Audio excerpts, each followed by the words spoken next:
Firing हो रही थी तो मैंने देखा नहीं, तो एकदम हम भागे तो एकदम मेरी जान खत्म हो गई थी। ये भी गिर गई थी, मेरी बेटी भी गिरी हुई थी। वारदात के लिए लोग ये वारदात के लिए कोशिश कर रहे थे और पुलिस जो हमारे मुहाफिज हैं पहुंचे, मौके पे जैसे ही पहुंचे उन्होंने देख के इसको फायर कर दिया। कातिल ये नहीं देखते कि उनके हाथों लुटने या कत्ल होने वाला कोई बेबस बूढ़ा है, जवान या बच्चा। उन्हें तो बस अपने काम से काम होता है और इस काम को पूरा करने के लिए वो बरसों की जान पहचान और दोस्ती का भी ख्याल नहीं रखते। आज के प्रोग्राम में आप देख सकेंगे कि लाहौर में संगदिल डाकुओं ने मुअम्मर मियां बीवी को इंतहाई बेदर्दी से मौत की नींद क्यों सुलाया। रावलपिंडी में मामूली तल्ख कलामी पर बाप और बेटे को मौत की नींद सुलाने वाले कौन थे, और लाहौर में फायरिंग से पुलिस एहलकार को हलाक करने के बाद एक बच्ची को जख्मी करने वाले डाकू किस खौफ में मुब्तला।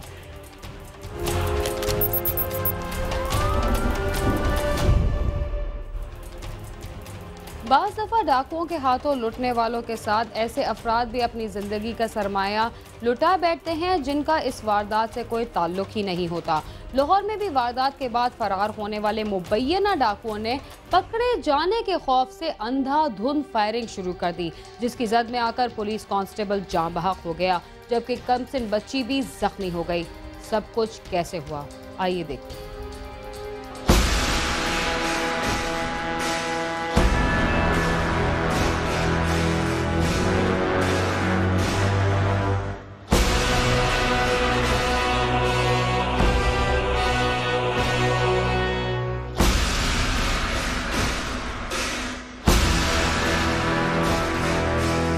गोल ग्राउंड शाहबाग के करीब एक घर में वारदात करके फरार होते हुए दो डाकुओं ने सामने से आते हुए महफूज स्क्वाड के मोटरसाइकिल सवार अहलकारों पर फायरिंग कर दी, जिससे अहलकार मोहम्मद आसिफ और गुलाम मुस्तफा शदीद जख्मी हो गए। जबकि स्कूल से घर वापस जाती हुई 8वीं जमात की तालबा महक भी डाकुओं की फायरिंग की जद में आ गई।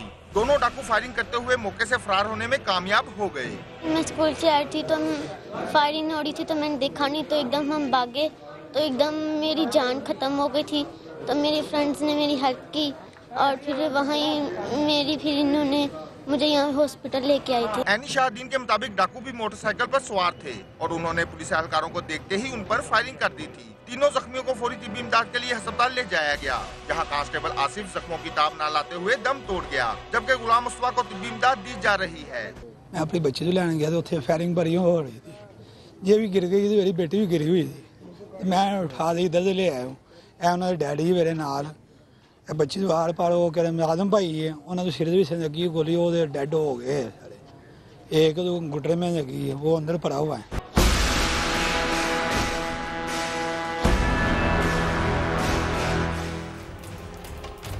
इत्तला मिलने के बाद पुलिस ने मुल्जिमान के खिलाफ क्या इक़दाम किए।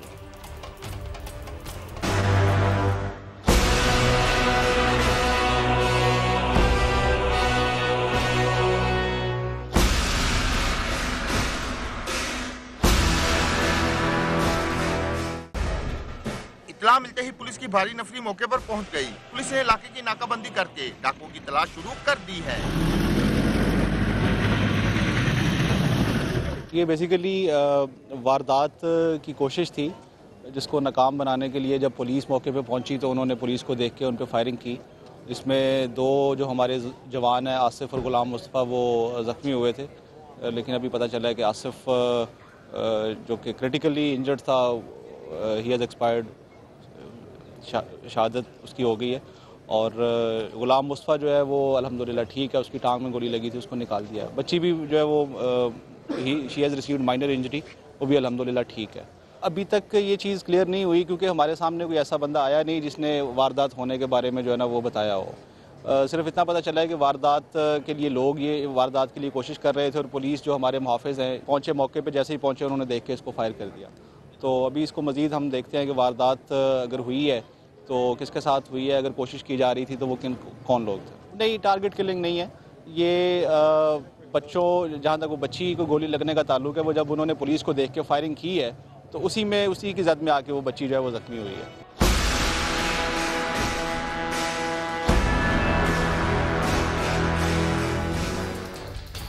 मुल्जिमान की गिरफ्तारी के लिए DIG ने किससे मदद ली?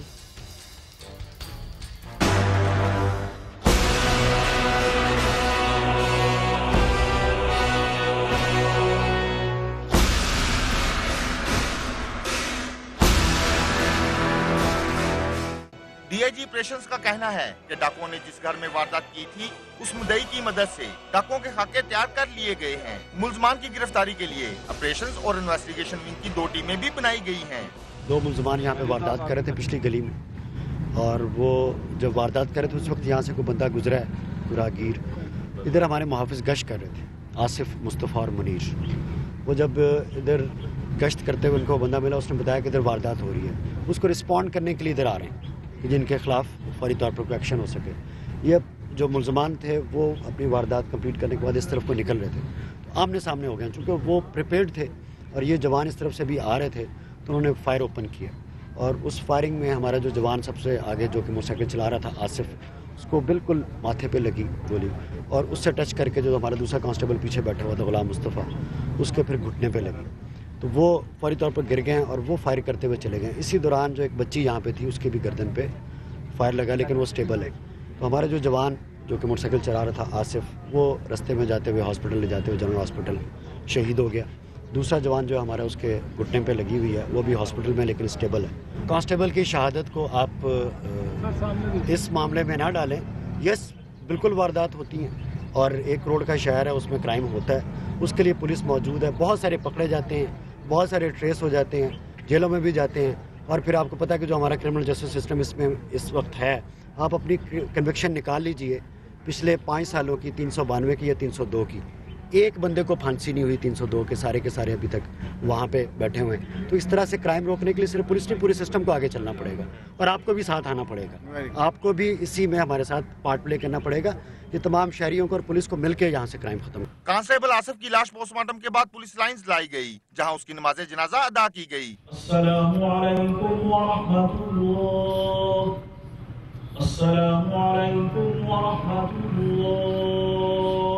जिसके बाद मैयत उसके आबाई इलाके शादरा रवाना कर दी गई, जहां उसे सुपुर्दे खाक कर दिया गया। शहीद के 2 बच्चे हैं। 4 साल कबल उसका एक भाई रेस्क्यू 15 धमाके में शहीद हो गया था, जबकि तीसरा भाई भी महकमा पुलिस का ही मुलाजिम है। कैमरामैन अजहर इकबाल के साथ आमिर शहजाद, समा, लाहौर।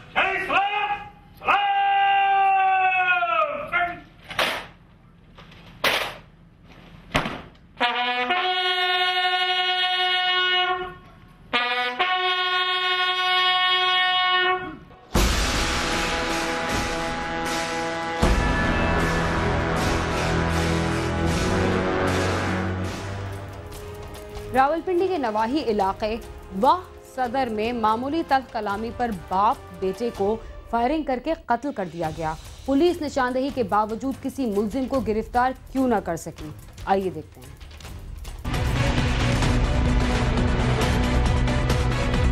रावलपिंडी के नवाही इलाके में फायरिंग, वाह सदर में बाप बेटा कत्ल, 2 अफराद जख्मी, मुलजिम फरार होने में कामयाब, पुलिस ने तफ्तीश शुरू कर दी।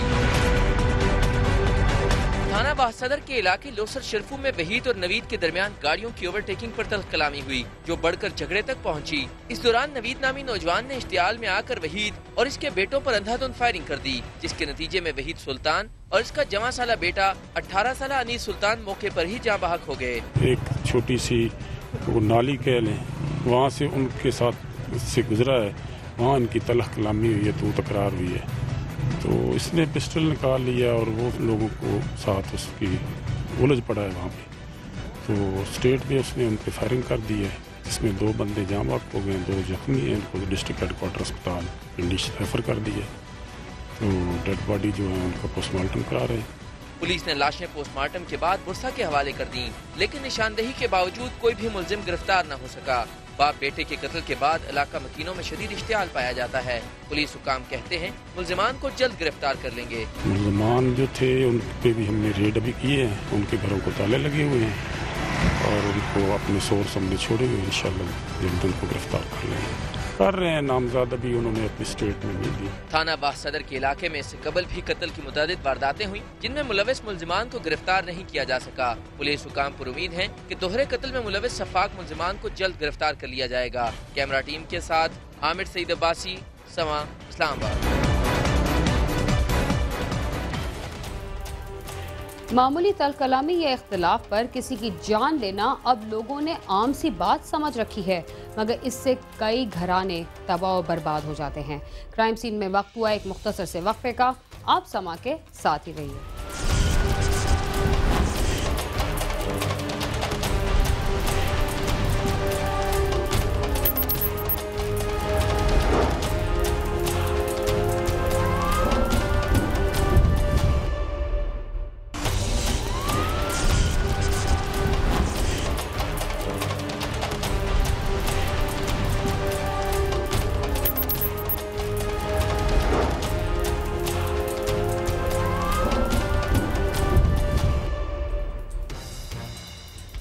प्रोग्राम क्राइम सीन में एक बार फिर खुशामदीद।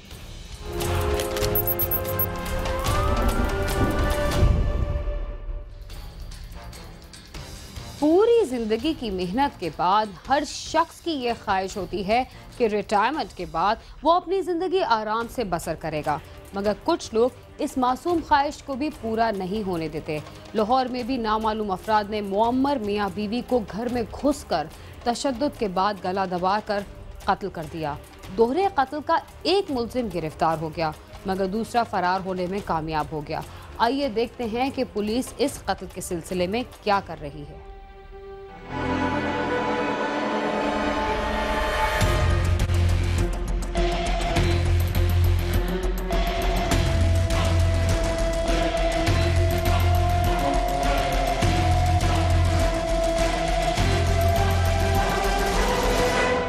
लालच और खुदगर्जी का नासूर इंसान को बेरहम बना देता है। आंखों पे बंधी संगदिली की पट्टी सामने मौजूद की बेबसी पर दिल को नर्म नहीं होने देती। ऐसा ही वाकया पेश आया लाहौर में, जहां 70 साला मुअम्मर जोड़े को जवान और मजबूत हाथों ने मौत की नींद सुला दिया। न्यू मुस्लिम टाउन ए ब्लॉक में वाकया एक घर में घुसने वाले दो नामालूम अफराद ने 70 साला रियाज और उसकी अहलिया आमना को तशद्दुद का निशाना बनाने के बाद गला दबाकर कत्ल कर दिया। पुलिस के मुताबिक मुअम्मर मियां बीवी घर में अकेले ही मौजूद थे और जाए वकुआ पर बिखरा हुआ सामान वाकये को डकैती का रंग देने की कोशिश है।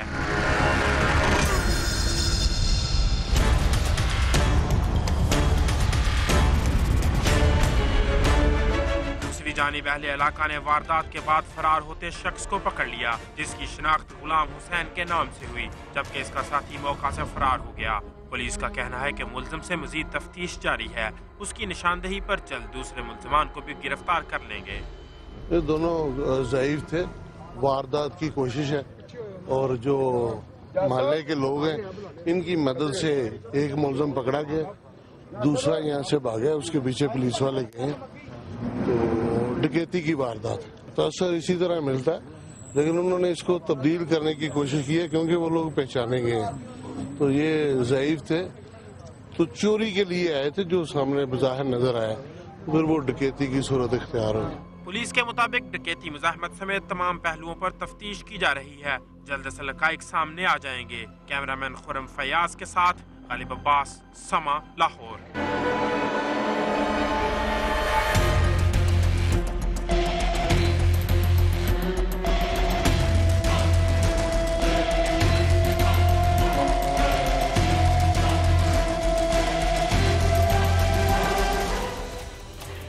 कराची में नामालूम अफराद की फायरिंग से सैकड़ों लोग हलाक हो चुके हैं। ऐसे ही अफराद ने NBA की तालीम से फारिग होने वाले बेगुनाह नौजवान को भी गोलियों का निशाना बना डाला। बूढ़े वालिदैन की निशानदेही के बावजूद पुलिस तफ्तीश में दिलचस्पी क्यों नहीं ले रही, आइए देखते हैं।